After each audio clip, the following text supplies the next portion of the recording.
Hey, this is John from the Bible Project. Today on the podcast, we're starting a new podcast series on a really big topic in the Bible. We asked our supporters to vote on the next biblical theme they'd like to see us make into a video, and the winner was the Day of the Lord. The Day of the Lord is a biblical theme that runs all through the story of the Bible. Biblical authors use it to describe when and how God intervenes in human history to rescue people from oppression. The biblical authors, they have a deep conviction that the one true God of Israel is the creator, and he's the king of history, and that history has a purpose and a goal. And so there's coming a moment where if God's a good creator of all, he will defeat evil once and for all and rescue the innocent and vindicate the righteous and bring about a new creation. In this first episode, Tim and I are going to set the stage by talking about the Kingdom of Babylon. The origin story of the Kingdom of Babylon is an important part of the biblical narrative, and it's something most of us miss. So what's the deal with Babylon and the Day of the Lord? We'll discuss that today. Here we go.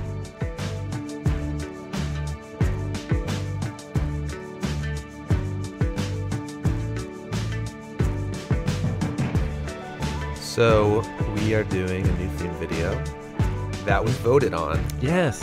First time we got to do a vote, Mm-hmm. and everyone who was a supporter of the project voted, and we got 2,500 votes, Mm-hmm. and the winning theme was Day of the Lord. People are interested in end of the world, apocalyptic scenarios, Yeah, I suppose. it's super interesting to Yeah. think about. And for many people, that's what the Day of the Lord refers to. It's about the final day of judgment. Mm-hmm. Yeah, where every human stands before God and has a verdict rendered over their life, and they are assigned to one of two eternal destinies. Yeah, I think that's the category that we have. yeah. And maybe all of the horrible things in history that lead up to that. Well, I think what's interesting is when you use the phrase Day of the Lord, Mm. when people talk about that, they don't use the phrase Day of the Lord, generally. Oh, that's true. They use, that's interesting. the rapture and tribulation Yes. and end times. Final End times End judgment. Oh, got it. is yeah. the main phrase, The right? Cataclysm of history. Yeah. They use, yeah. So sure, the sure. phrase Day of the Lord already kind of is Mm. helpful in that it doesn't have that baggage necessarily, Mm. but I think that's probably what people still tend to think about. Yes. Yeah. But for me, I don't have this robust understanding of this phrase, the Day of the Lord. Mm-hmm. So I don't really have a good category to put it in. Mm-hmm. So I'm hoping it's a little bit fresh still, Yeah. that category could be molded. Yeah. That's good. By the way the biblical authors actually use the Yeah, term. hopefully. Yeah, it's interesting. It's a phrase. We'll kind of work through where the term originated from. This is one of those things where studying a theme like the Day of the Lord, you can't just study the phrase. The phrase occurs all over different sections of the Bible, mostly in the prophets, Old Testament prophets. But the origins of the idea and where it's rooted in the biblical storyline actually starts way, way in the beginning, in the first dozen or so pages of Genesis. Mm. And it stretches all the way to the last couple pages of the book of Revelation. And it's a phrase that appears all throughout the Bible and an idea that permeates the whole Bible, which is why we chose it as a theme video. So the phrase is really just one way to talk about the idea. Yeah, so just to put it all together in just one intro sentence or short paragraph. Right. So the Day of the Lord is a phrase that refers to a bigger theme arch throughout the whole Bible about how God is at work in history to confront human evil, but specifically on the collective human evil, like the evil of societies and empires and how they ruin and destroy whole societies and people in the world. So the Day of the Lord is about moments in history when God confronts collective human evil, and it's always associated with some act of liberation for the people who suffer under that evil society or empire. The oppressed people. Yeah. And so when God acts in history to confront evil and redeem the innocent, that is how God brings his kingdom or asserts his rule over all of creation. So the day of the Lord is associated with all these different things, but basically about how God is king of history, that he won't allow human evil to last forever. He will defeat it, rescue the innocent, and become the gracious king over all of the world. Okay, but the way you're describing it is like an ongoing type of event. Yes, that's right. But it's called the day of the Lord. Yes, yeah. So here, we'll have to talk about the way the Old Testament prophets, specifically, who wrote the narratives of the Old Testament and then the prophetic books of the Old Testament, like they viewed history in a way that modern Westerners we have to make some adjustments to the way we think about things to adopt their view of history. Because we think of the moment at the end of history when all humanity, every human stands before the great white throne of judgment. And they don't think about that? Well, the prophets assume that moment's coming. Okay. But they take the language and imagery about that hope and they use it to describe moments within history, within their own, specifically within Israel's history. Interesting. And then Jesus and the apostles used it to describe moments in their history. And it's always pointing towards the ultimate event. And it's almost like they view the day of the Lord as almost like, we don't use overhead projectors anymore. Right. So I don't know if anybody... A product of the 90s. Yeah, of the late 80s and 90s. About transparencies. Yeah. But think about a transparent sheet of plastic that has images on it, Okay.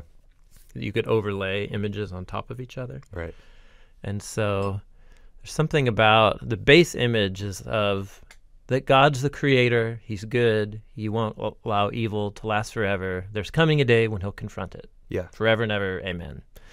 And then the prophets. End times. The end times. Yeah. The end of time as we experience it, and the beginning of the new age and the new creation. Okay. So the transition from the world as we know it into the world as God intended it in the new creation. What's that transition like? It's going to have to involve some sort of justice on all of the horrible evil that's been done in human history. Yeah.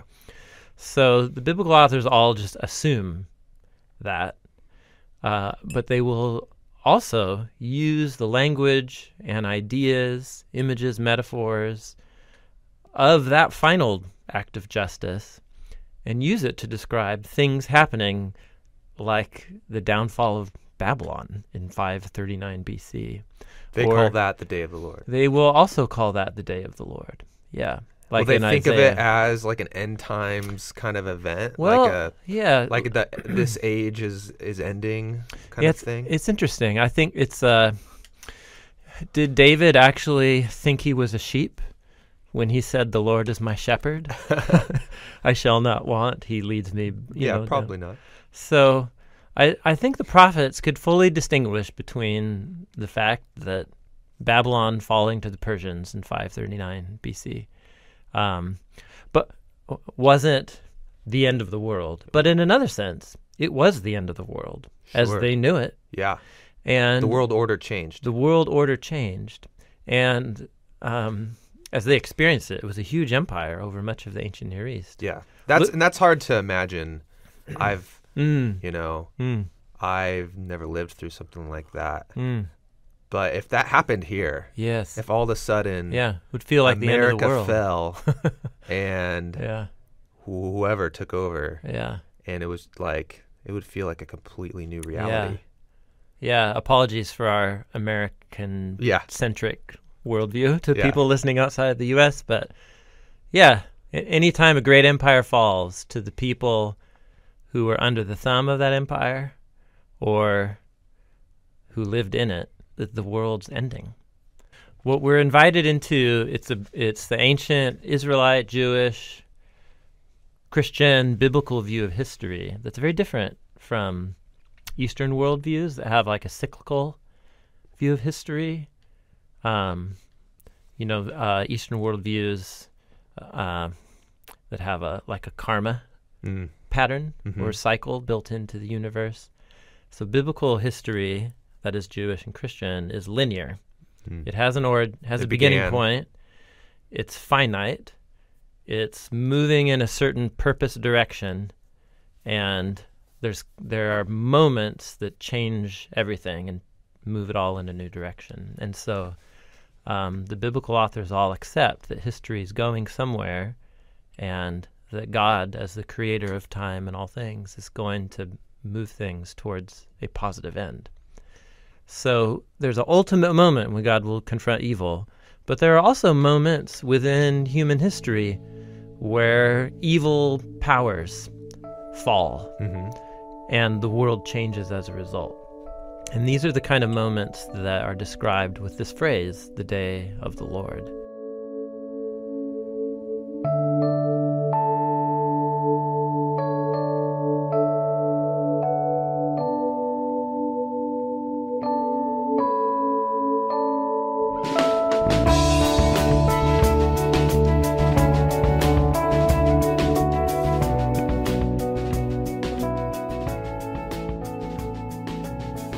You could use I didn't make this up, but I forget where I first learned it, of little d, days of the Lord, Right. and then the capital D, day of the Lord. And the prophets, so the capital D being like the final judgment. But then the biblical authors will use the language about capital D day to describe little d days in their own life experience. The day of the Lord is a final day when the created order turns over to be what God intended it to be. Yes. But in order for that to happen, there has to be this reckoning of evil. Yeah. The biblical view of history is all is not as it should be. The world as we experience it is not the way it's supposed to be. And that's the big D, day of the Lord. And so there's coming a moment where if God's a good creator of all, he will transition things into a renewed state of creation where life and love and justice and beauty reigns the day. So if someone comes to you and says, let's talk about end times, final judgment. Yes. They're talking about the big D, day of the Lord. Right? I think, in common Western Yes. theological language, Right. popular level, people think end of the world, day of the Lord, end times. Yeah. And they think of that. Like my mother-in-law knew we were doing this theme, and she came up to me and she said, "Oh, you're doing Day of the Lord, so you're going to talk about end times." Right. Like that's kind of what her mind was at, like end times, which in the West tribulation. is shaped specifically by a couple 100-year-old tradition rooted in a theological movement called dispensationalism. So that all gets wrapped up into this idea of rapture and the Antichrist and one world government and microchips. Yeah, kind of regardless of how that's going to happen. Yeah, right. But that's what comes to people's minds. That's what comes to people's minds. Yes. Yeah. But there will be a day. Yeah. Or there will be a moment in human history. Yes. When this age ends and there's a new age. Yeah. This is a core tenet of Jewish and Christian hope that no matter what subgroup you belong to, everybody agrees on this. And that's the big D, day of the Lord. The big D, day of the Lord, is the moment when God confronts evil, removes it from his world, and he restores and heals it into a new creation.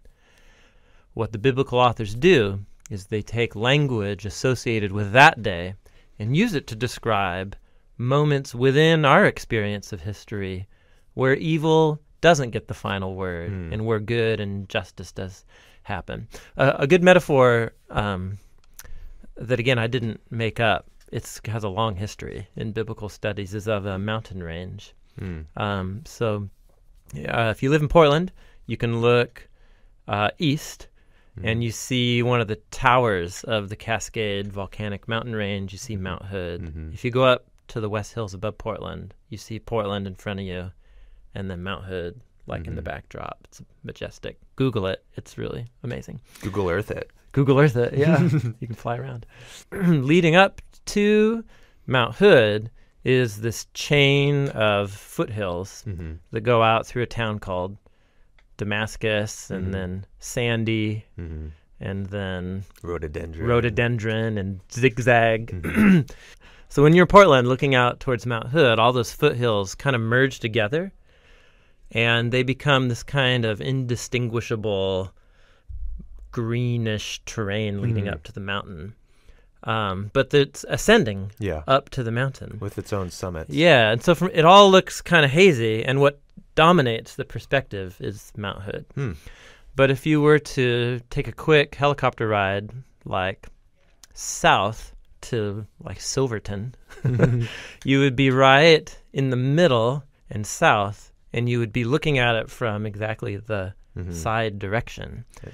And then you would see, oh, there's Portland in the valley, and then, oh, it does slowly rise up to Sandy. Right. Oh, and that's a really distinct range of hills. And then, oh, there's it's like 20 miles between Sandy and Rhododendron. Right. And so you see the space between these. So it's the best metaphor I've ever heard of the way. So when you're in the middle of history, it's like you're looking at the mountain range from one perspective. The prophets, it's like you're standing overlooking Portland and all of history, with the mountain dominating your perspective. Okay. And that's what it feels like to read the books of the prophets. Got it. And so you can see like, oh yeah, there's foothills, the fall of Babylon. But what dominates your viewpoint is that this is one small hill leading up to Mount Hood. Mount Hood. But then... Because to talk about anything and not include Mount Hood when you're looking at that perspective is weird. Yeah, that's right. Because that's the main feature. So we'll look at this. There's a famous poem in Isaiah chapter 13 where he talks about the stars falling from heaven and the mountains shake and there's fire. And I mean, it's like it's the end of the world. And then in the poem, he says it clear as day. He's describing the fall of the city of Babylon to the Persians in 539 BC. He says it in the poem itself. But he's using the language about poetic imagery about the, quote, end of the world to describe that event. And so that's the kind of thing that the prophets do. This is what Jesus does when he predicts the fall of Jerusalem in the Gospels. He actually quotes from that chapter of Isaiah that described the fall of Babylon. He uses Isaiah's poetry to describe the fall of Jerusalem. But he does so in this cataclysmic language. So this is just the way the biblical authors speak. Our experience of living in history is within the chain of foothills. And what we see are the hills ahead of us and behind we us. like to really distinguish between all the foothills. Yes. Like we want to a lot more clarity. Like, are you talking about fall of Babylon, or are you talking about the final judgment? And they're kind of like, we're just kind of, it's all like kind of melding together in some way. Yeah, well, and because the biblical authors just think so differently than modern Westerners do. So they think in terms of these big plot lines of how God is at work in history. It's a figural interpretation of history. In other words, they view certain key events as being these key images or figures where you have clarity about that was an act of God. And then that moment in history becomes fixed, and you use the language of that event to describe future events that are like that. And they do that with the Exodus. They do that with the Exodus, and they do that with the rise and fall of Babylon. And actually, the rise and fall of Egypt, the rise and fall of Babylon are the most important biblical stories to understand the day of the Lord. And why Jesus talks the way he does about Jerusalem and its fall, and why John in the book of Revelation talks about the rise and fall of Rome. But he never says Rome anywhere in the book of Revelation. He only uses the word Babylon. But he's referring to Rome. But he's referring to Rome and more than Rome at the same time. So, this seems really important to understand. And you said it's different than the way we think. So I just want to take a moment and try to make sure I'm thinking this way. Yeah, okay. Okay.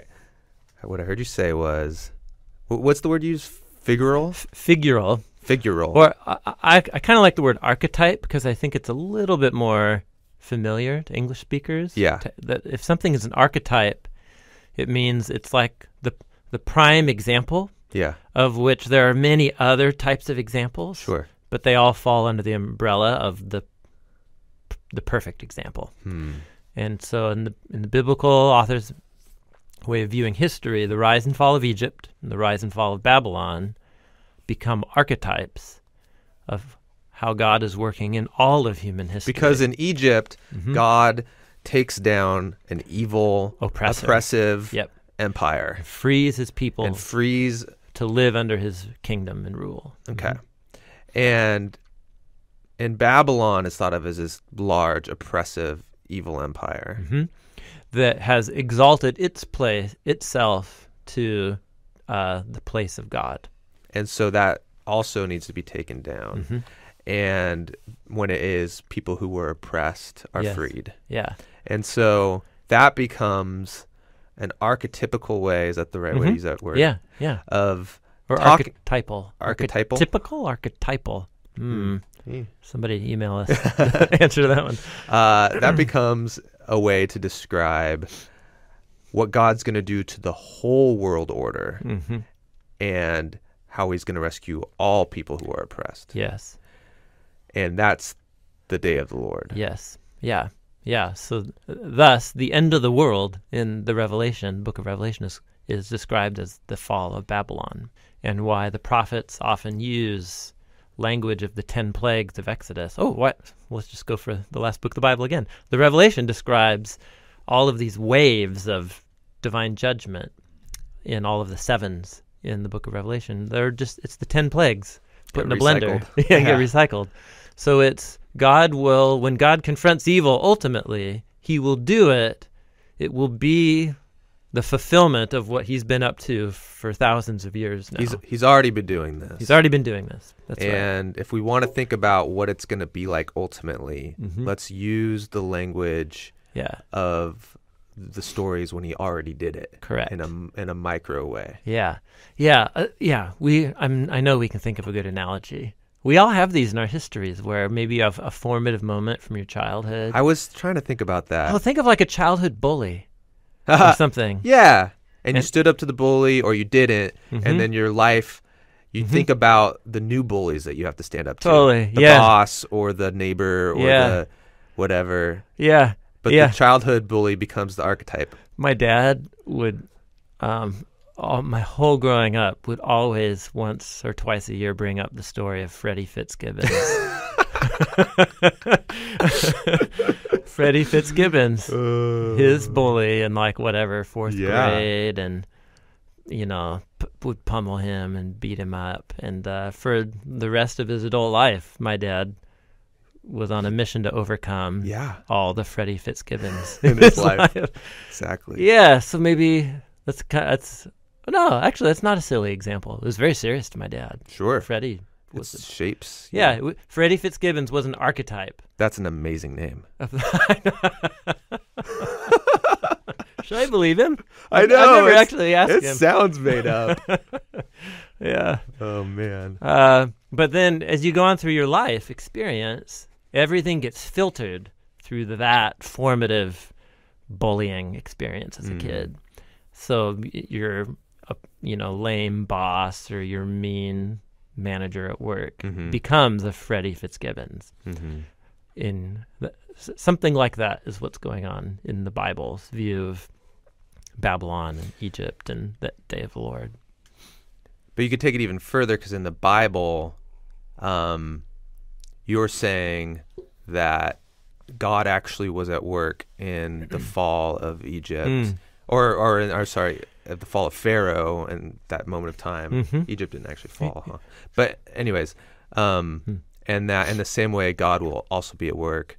The spirit of, or Freddie himself is not at work in your new boss. Yeah, that's true. That's right. Yeah, that's just in my brain that's making a correlation. So this is why in the Old Testament, what we call the history books are in Jewish tradition called the books of the prophets: Joshua, Judges, Samuel, Kings. And why Moses is described as a prophet, because it's retelling the story of Israel, but from the prophet's point of view. So it's the Mhm. prophets who make these connections. Yeah. That when Babylon fell, there was a moment there that wasn't just significant in terms of geopolitics, Mm. but something about God's work in the world Mm. in and through the story of Israel.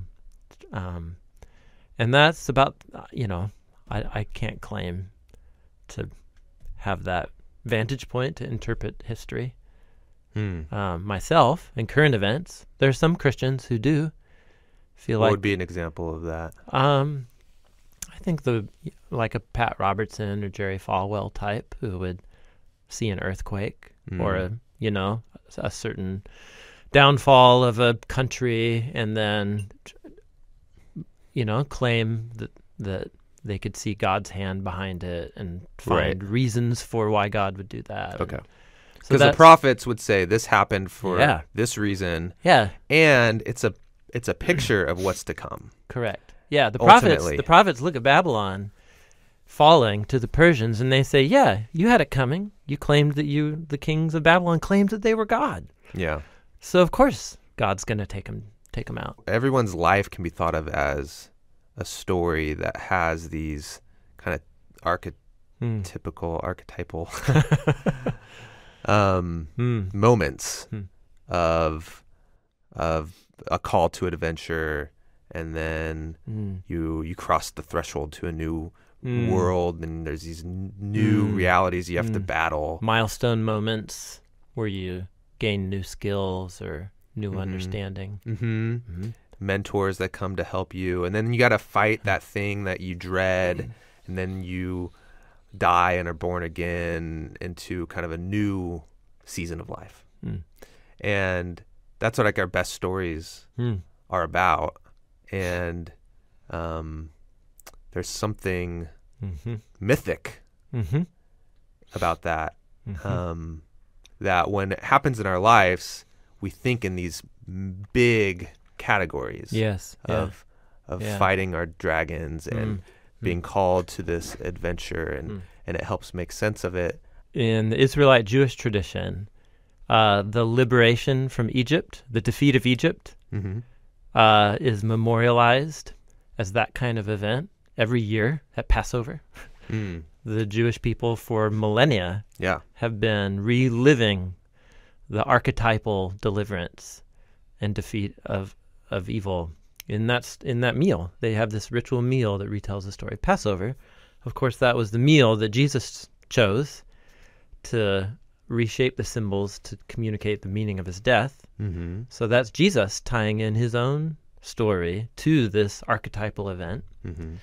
And then also the destruction of the temple by the Babylonians was memorialized with the day of fasting on what's called the 9th of Av, or Tisha B'Av. And then, this is actually a great example. So 587 BC was when the Babylonians invaded Jerusalem, destroyed the temple. We don't know when, but not long after, there was a period of fasting that the Israelite people did to mourn and grieve the loss of the temple. But then, in later Jewish history, in 70 AD, so what is that? Separated by 600 years of history, the Romans, as Jesus predicted, came and destroyed Jerusalem and the temple. And then in later Jewish history from there, those two temple destructions got merged together in this ritual mourning every year called the 9th or Tisha B'Av. So on this one day, if you're a Jewish person observant, you mourn the loss of the temple to the Babylonians and to Rome. Even though they were at different times of the year, they didn't happen on this day. Right. But you put them together as a moment, an archetypal moment, where God allowed the nations to overcome his own people. So it's like we create these milestones, we celebrate moments, and we think about prop-up moments. Or moments of loss. Loss or good things to help make sense to bring of life. Yes. And so whether that's defeating a bully when you're a child. My family, for a while, we had a very tragic event when we were when I was in high school, and so every year we would just kind of memorialize that day. And so that would be the same kind of thing as fasting because of the temple being destroyed. Although we would eat a meal, we wouldn't fast. Yeah. But it helps. Yes. Kind of makes sense, and they become these moments that then you anchor things around. Yes. Yeah. Yep. So connect that then to this idea of Day of the Lord. Yeah, so the biblical authors, the prophets, who both wrote the history books of the Old Testament and the prophetic books, they have a deep conviction that the one true God of Israel is the creator, and he's the king of history, and that history has a purpose and a goal, and that if you have eyes to see, you'll see key events in history that are strung together by these connections, and they all fit into this pattern and these archetypes. And that's what the biblical story is training your mind to do, is to see history this way, and to see it all leading up towards the great day and hope when God will liberate his creation and world from human evil and corruption, defeat evil once and for all, and rescue the innocent and vindicate the righteous and bring about a new creation. And so these archetypal moments, ritual moments, feast days in Israel's calendar, and then the Christian calendar that flows out of it because Jesus, of Passover, and then Pentecost, right? These become these ways of bringing order to Our story. And so that's on a corporate level. And then like what you're saying is we also find ways of doing that as individuals too. And it's just, I think it's creating patterns of time. This is January 2nd, 2017 that we're recording this. I was just thinking about this, and I was trying to explain this to my 5-year-old son, why this day matters. Like, why do we call that day December 31st and this day January 1st? It's not inherent to the universe. There's no, like, January 1 molecule. You know what I'm saying? It's arbitrary. This is a structure humans have imposed on time. So there's something inherent about that cycle. Yeah. But that the year should begin and end with that cycle. Right. What part of the cycle? Yeah, why shouldn't January 1st be June 1st? Sure. Or why should, Yeah.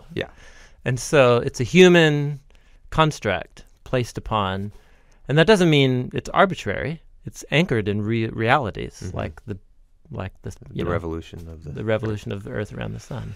And so in the same way, the prophets are claiming that this framework of viewing history in light of the biblical worldview that tunes you into a divine intent, a divine purpose, that God's guiding history, and that key events in history will give you clues about history's meaning, and therefore the meaning of your life, how our lives fit into the bigger story. So this is a good conversation. I didn't actually anticipate we'd talk about quite this, but this is really foundational for how the biblical authors think about history. So I'm imagining I'm one of the prophets, and I'm looking at my history of my people, and there's all these stories. I get a perspective, a divine perspective of the importance of these stories. And one of the stories is God rescuing us from being slaves in Egypt, bringing justice to this oppressive people, and then bringing us into freedom. And I realize, oh, wait, not only did God do that for us, hundreds of years ago, but that's what God's going to do for the whole world eventually.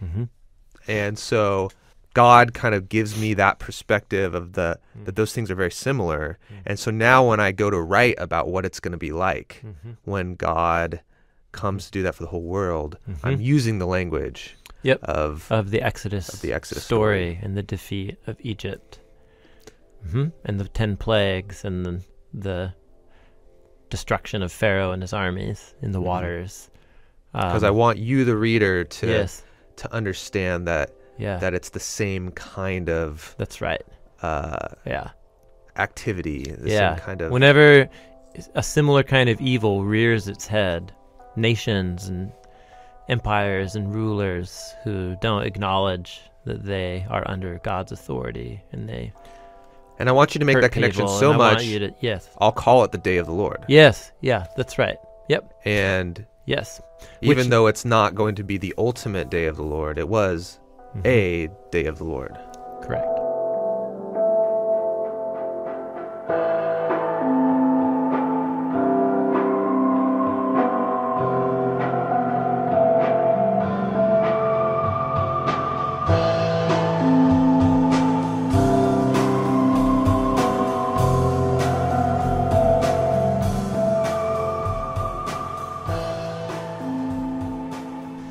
So yeah, where does this idea begin? We kind of have to start before the phrase gets used, the day, or the day of the Lord. We have to start with what the day of the Lord is about, God confronting evil. Well, where did evil come from? And why does God have to confront evil?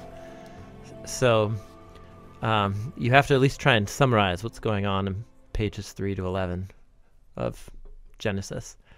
When's the first time it's used?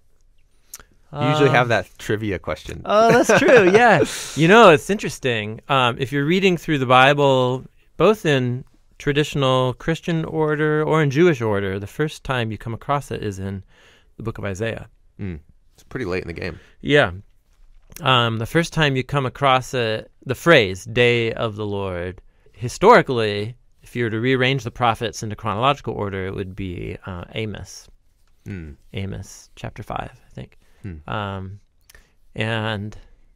But the idea is way older. The idea of the day, or a particular day or time when God confronted evil as being this archetypal moment, that is rooted in the Exodus story itself. So Exodus is the first time, and not with Babylon, the Tower of Babel. Well, yes. But in a very sophisticated literary way. Okay. So it's important to the theme, but this idea of a day isn't developed yet. A day when collective human evil gets confronted by God. Okay. That's right in the first pages of the Bible. And that's where the day of the Lord theme begins. Okay. And that's Genesis 11, Tower of Babel. Yeah. So the way, typically, in Christian tradition, when we talk about the fall, we think of Genesis 3. We just think of Genesis 3 and the garden and the fruit and the expulsion from the garden and so on. And so that's true. Although the word fall is never used in that story. Right. That's interesting. It is. Where does that word come from? Oh, it's a long history. I don't know off the top of my head. Right. Okay. But it's a fall from the good that was possible, but that was forfeited.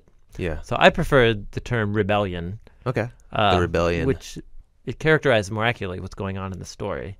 The humans were given a Rogue call One. to trust, and they went rogue one. They went rogue. That's a good rebellion, though. Yeah, You could think of the kingdom of God as a rebellion against Babylon. Yeah, that's true. Yeah. And so in a way, the kingdom is the rebellion. It's the counter-rebellion.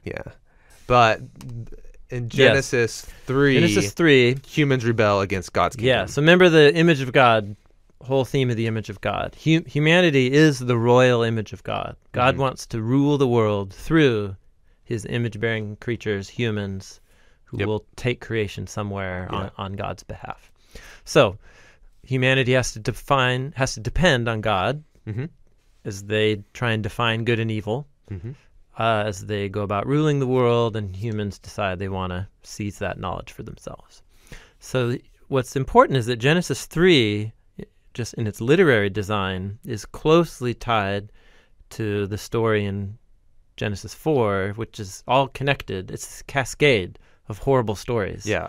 From Genesis 3 to 11. All the way to chapter 11. This whole section. Yeah, you can't separate any one story from what comes before or after, or else you'd dismantle the whole thing. So we got the fall and the banishment and Cain and Abel and the flood. And then Cain building a city full of violence and murder.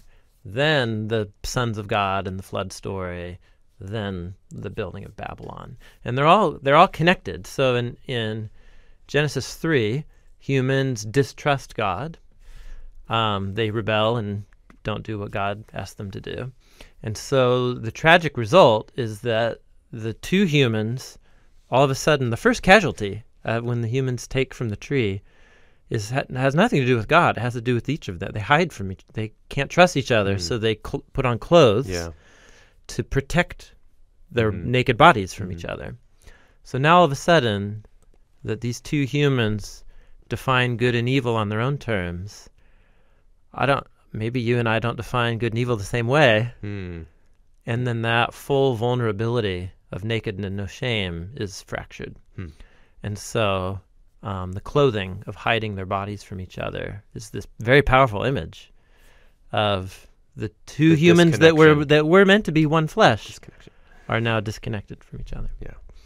And then also, immediately their intimacy with God is disconnected. And the bad guy in that story is the serpent who deceived them. So the next story is about the two brothers of Cain and Adam Abel. and Eve. And one brother's jealous against another. And God says to Cain, hey, listen, sin is crouching at your door. Its desire is for you, but you can overcome it. So it's a very similar story of God approaches and says, hey, now, you've got a choice. What are you going to do? And it's not a serpent crouching at your door. It's sin. So in this parallel fall story, the serpent gets swapped out for this more abstract concept of sin.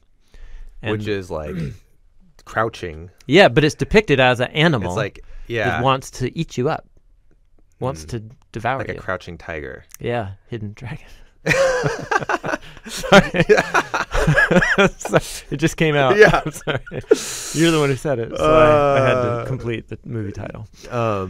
Yeah. Yeah. I could just picture the tiger Yep. just like really low through the high grass coming up on the zebra. Yeah, and so Genesis 3 and Genesis, they're mutually interpreting. You have to read each story in light of each other. So what is that serpent? Well, it doesn't say in the story except that it's a creature in rebellion against God. But then in Genesis 4, we learn more.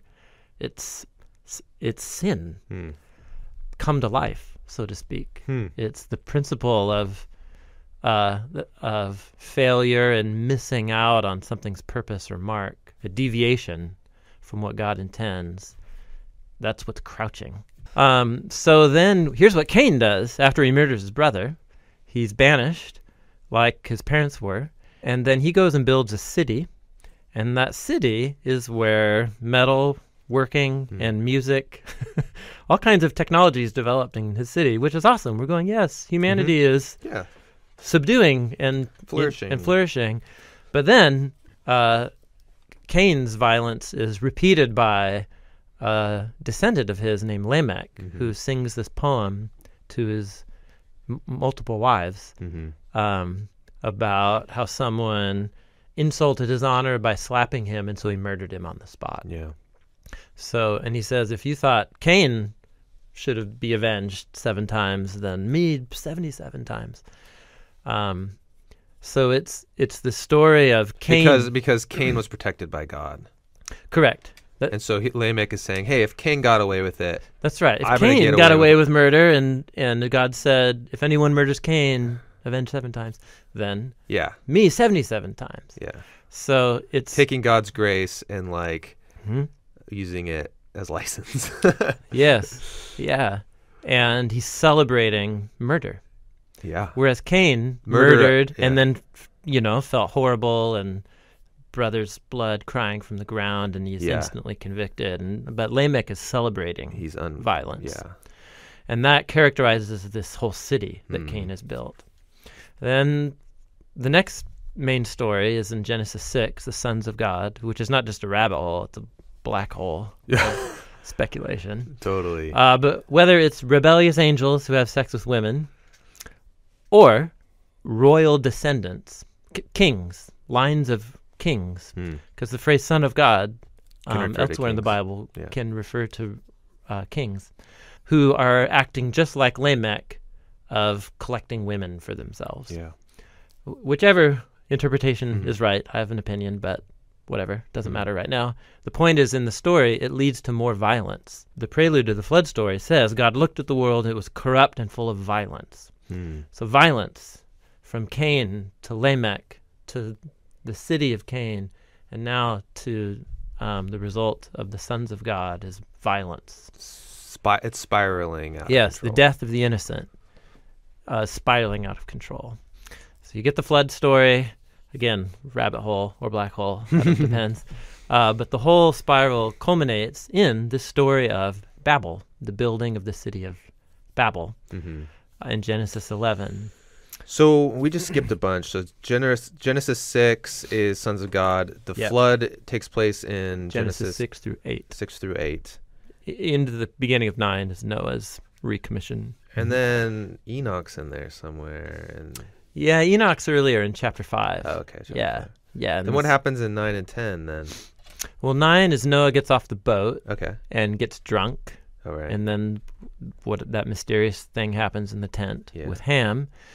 Then Noah utters a poetic blessing and curse on his 3 sons, which then plays out. His 3 sons, Shem, Ham, and Japheth. And then those 3 sons become this umbrella over the table of nations in Genesis 10. Okay. Which is essentially giving you, it's kind of like, you know how books, like fantasy books, will always begin with a map of whatever Yeah, it's the map of the known world at that world. point. Yeah, so Genesis 10 is the map of the biblical world, Yeah. so to speak, of geography, but not just geography, of people groups and where those people groups stand in relationship to God and the people of God. And then in Genesis 11, all of them come together. Well, no. In Genesis 10, they're actually out of chronological order because Genesis 10 already That's right. presumes all these people Are groups scattered. and languages and so on. And But in so, Genesis 11, it's before they've scattered. yeah, Genesis 11 depicts its vision of collective humanity coming together to build a city and a tower so that they don't get scattered all over the land. Okay, and so this is the important story that begins the theme for us. Of All of that discussion of Genesis 3 through 11 yes, is to help see how the Tower of Babel is connected to the series of stories that are all describing the fall of humanity. yeah, it the- keeps and in the each rebellion. in each story the circle of influence and the casualties keep the circle Widening. and Yeah. widening. It's like the ripple effect. Yeah. More and more humans are getting caught up in the violence. So and this the- is the climax of it. and so this becomes the climax, and nobody actually dies. It's the least violent story in Genesis 3 through 11. But that's because it's making a different point. Yeah, wait. In his The vi- flood is a looking much back. bigger circle than Oh, sheesh. it's Yeah. the Yeah. whole earth. Yeah, totally. We should just do a podcast discussion on the flood. I have a stack of books I need to read. Not about the debates and Yeah. fossil Worldwide or records. regional. Yeah, or- no, more about its theological meaning Yeah. in the storyline of Genesis. But anyway, so yeah, the circle keeps widening. And so Genesis 11 is the capstone, which you think would be about this murderous, it's all been about violence and murder. And Genesis 11 is about building temples, ancient temples and cities. And so it becomes this backward glance at all the stories about what is it the humans are doing as they exalt themselves and define good and evil for themselves, and it leads to violence. And so it's the building of the city of Babel. The Hebrew word of the name of the city is Balel. Bavel. Bavel. Bavel. Yeah. Yeah, I was just reading that chapter. Yes. That's why. Yeah, Bavel. It's a V. I thought it was in. Well, it's spelled with the Hebrew letter B or bait, but in certain pronunciation forms, you say it like a v instead of a b. Okay. Bavel. Bavel. Which is related, which is similar to a Hebrew word that For confusion. for confusion, which is Yeah. So they speak one language. what's that Hebrew They word? try Balal. Balal. Yeah, they speak one language, That's what I was. and in that unified effort, they build a city and tower, and God says, nope, you're not going to do that, and he balals Bavel. Yeah, so wordplay. Yeah, it's a wordplay. He balals Bavel. Yep. So here's what's But the whole interesting. city is called Bavel. Correct, yes. But And- there's one particular tower Yep. that they're building. whole city and one tower. Well, there's a few key things about this. First of all, it's humans unifying in these efforts, and the technology that they are developing is described in detail in the story. That instead of just stacking stones and using mortar, Yeah, it's so old school. they mass produce uniform-sized bricks and then use tar. This is ancient Mesopotamian architecture. Yeah. And you can build things way taller and way faster. The brick revolution. The brick revolution. So there's a technological development, which isn't inherently bad. But last time humans were developing technology in Cane City, it led to a city of murder and all that with Lamech. What, the music led to murder? Well, no, but it's tied. It's like, here's the city, all these great developments, and then Lamech, killed a man. So it didn't lead to it. No, that's a good point. But technology in the hands of people who define good and evil apart from God is a problem. leads to the city of Cain and murder. In this case, it's human technology tied into a certain kind of pride. Because what the humans do is they build a city and then a tower that goes up to the heavens. And so where this is going to go, you get the image. We're here on the land. I want to be up there in the heavens. Yeah. Build a tower to get there. In modern English, that just sounds like we want to be closer to the sky. I want to see further. Mesopotamia is really flat. But in the ancient world, Well, yeah. these kinds of towers had a whole different... Being high in the sky, that's a great place to be. Like your vantage point is much better. There's a power and authority that comes you from it. feel something. Yeah. You've had this experience recently. Yeah. I was telling you about being in New York and being on the 44th story of the New York Times building. And it just, you look down and there's just like these tiny little cars and tinier little people just crawling around on the street, and you just feel above it all. and it just makes you feel kind of powerful. Yeah. Even though you're not. You're the same person. You're just higher up. Yes. And I just started to imagine, man, if I had an office this high, I would make totally different decisions day to day. Would it be good for your soul? No, I don't think it would. I don't think it would. I would You'd think too highly of yourself. Yeah. Yeah. But I think in New York, if you're going to have a powerful like hedge fund or something, you kind of have to. You kind of have to do that. Yeah, You interesting. kind of have to feel invincible. Yeah. But yeah, there's something about that, and then also military reasons, having the high ground. I mean, there's just like, and then there's the whole thing about, where does God live? God lives in the sky. There's that. Yes. That ancient. The word heavens and the word Yes. sky is the same Hebrew word. Correct. And so there's this kind of where is God's domain? Yes. It must be something like the sky. Yeah. When the biblical authors and other ancient authors in the same cultural environment depicted God as the supreme God and ruler of all, that's when they would depict God as being in the sky. He can look down. Yeah, you're looking down at everything. Yeah. He's Yeah. in the high rise. Yeah.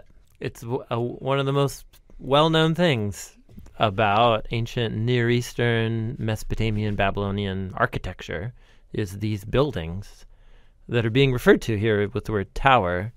But the only it's very flat. It's the delta region of the Euphrates River. So royal palaces could get pretty tall, and then temples. Those would be the tall buildings. Yeah, which would be the forerunners of the pyramids, these step structures that have four corners all at a diagonal leading up to with a long ramp or stairway.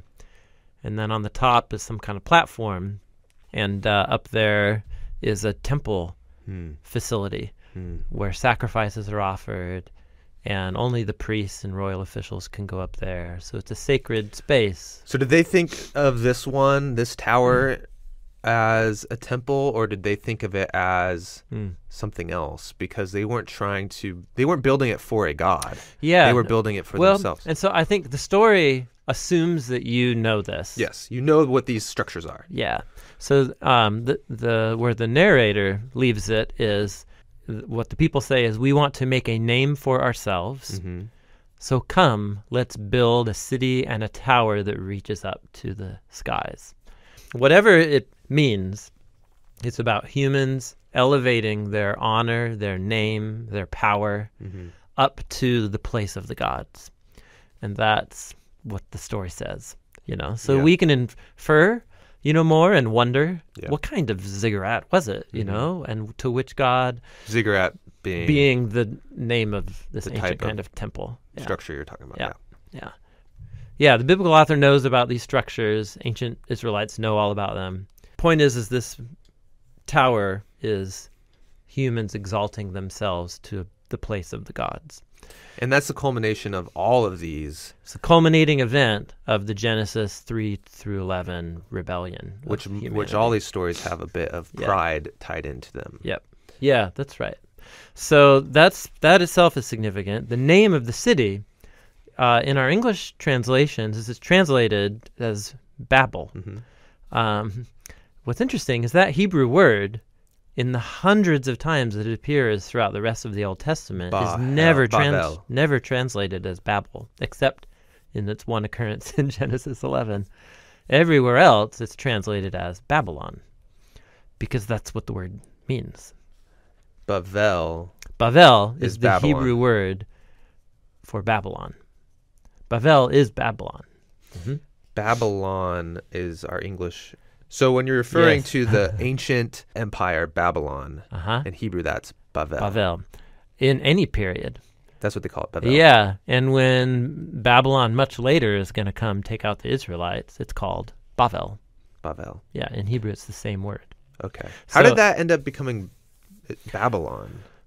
Bavel. Oh, why didn't we just use like a transliteration and or whatever and call it Bavel? Yeah, because for other like Bethel or Israelite neighbors like Moab or Ammon, right? Or we don't change the name. We don't change it. That has to do with the history of the English word. Yeah, I don't know. Okay, we'd have to look it up in the Tyndale translation to see. That would be the first English rendering of the Hebrew word. That would be English. In the Tyndale. The Tyndale was the first English translation that was made public. Anyhow. So anyway, how the word Bavel, translated in Genesis 11, is Babel. It's Babel. And so what that does is that hides from most English readers the fact that this is Babylon. This is the founding of the city of Babylon. What do you think? Do you think it would be more helpful for it to be Babylon? I do. Yeah. Yeah, and then put in a footnote, the word rhymes with the word confusion. Confusing because Babel, has that always been a word to describe confused language, or did it become that way because of Tyndale? That's a good question, and I also don't know the answer to that. I do know this is if it is, then it's another example, there are many, of English words or phrases that have entered English through the early English, Tyndale and King James translations. Right. That wouldn't be in English except for the If Bible. Genesis 11 had been translated Babylon, we wouldn't be having this conversation trying to help people understand that it's the same Hebrew word. So the reason this is significant, a couple things. First of all, ancient Babylon existed long before it ever came to destroy Jerusalem. Yeah, to be this big world. Yeah, it was a powerful nation way back, even before Abraham. There's a famous king of Babylon called Hammurabi, and he wrote a famous law code that he said he received from the gods of Babylon and so on. So Babylon had been around, but it was not a powerful empire the way it was later in Israel's history. But the fact that the author of Genesis has chosen the founding of the city of Babylon to be the climax, the archetypal climax of humanity's rebellion against God. Right. It's very significant. You're supposed to think of this city as pretty bad news. Yes. So violence has been reigning from Genesis 3 up to it, and now we get the diagnosis of what's the problem of the human psyche, individually and collectively, that's leading to this horrible rebellion. And it's, in Genesis 11, this self-exaltation turning human structures into gods. Yeah.